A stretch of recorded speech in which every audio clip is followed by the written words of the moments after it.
राजपुर गांव में इन दिनों केवल एक ही चर्चा थी, चौधरी साहब की छोटी बेटी आरती की शादी। संपूर्ण गांव जैसे त्योहार मना रहा था। आरती बचपन से ही अपने रूप और सौम्यता के लिए जानी जाती थी। उसकी मां सरला देवी पिछले कई महीनों से इस शादी की तैयारियों में जुटी थीं।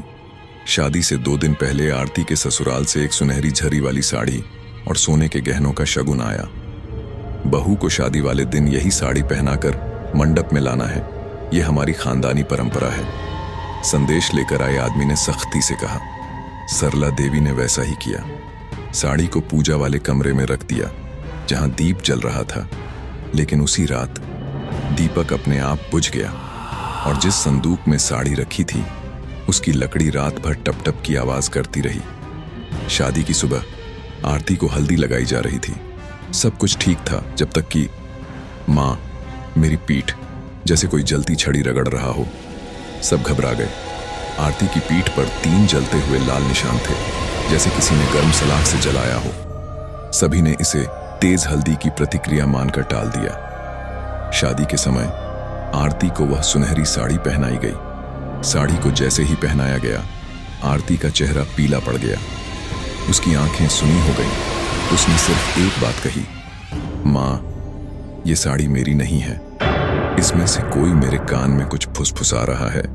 सरला देवी ने आरती के सिर पर हाथ रखा तो जैसे बर्फ छू लिया हो। आरती का शरीर ठंडा था, पसीना नहीं बल्कि ठंडी हवा जैसा एहसास हो रहा था। शादी रुक गई। पंडित जी ने साड़ी उठाकर ध्यान से देखा और दंग रह गए। ये साड़ी तो किसी विधवा की लगती है। इसके पल्लू पर सिंदूर नहीं, राख का निशान है। ये शुभ नहीं, शापित वस्त्र है।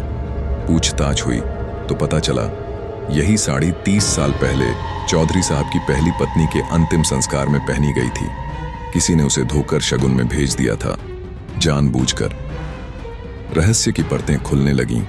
चौधरी साहब की पहली पत्नी रंभा की मौत रहस्यमयी थी। विवाह के अगले दिन उसने कुएं में कूदकर जान दे दी थी। कहा जाता था वो साड़ी रंभा की आखिरी निशानी थी और अब आरती पर वही आत्मा अपना दावा कर रही थी। आरती की हालत बिगड़ती गई। आंखों से खून के आंसू और हाथों में नीले निशान उभर आए। गांव की पुजारी दादी चंद्रा को बुलाया गया। उन्होंने पूजा रखवाई और कहा, इस आत्मा को न्याय चाहिए, नहीं तो यह किसी भी बेटी को दुल्हन बनने नहीं देगी। पूरे गांव के सामने चौधरी साहब ने स्वीकारा कि रंभा की मौत दुर्घटना नहीं, घर की परंपरा और यातनाओं की वजह से हुई थी। रंभा की आत्मा की शांति के लिए हवन और अंतिम तर्पण किया गया। हवन के धुएं के साथ आरती का चेहरा धीरे धीरे सामान्य होने लगा। उसकी आंखों से सुकून छलक आया। लेकिन जैसे ही साड़ी को आग में डाला गया, वह साड़ी जलने के बजाय राख में बदल गई और हवा में उड़ गई। कोई कहता है उस राख के साथ रंभा की आत्मा भी मुक्त हो गई या फिर किसी और दुल्हन की साड़ी में छिपने चली गई। अगर ये कहानी अधूरी लगी हो तो शायद अगली डरावनी रात में पूरी हो जाए। तब तक के लिए चैनल को सब्सक्राइब करें और अंधेरे से सावधान रहें।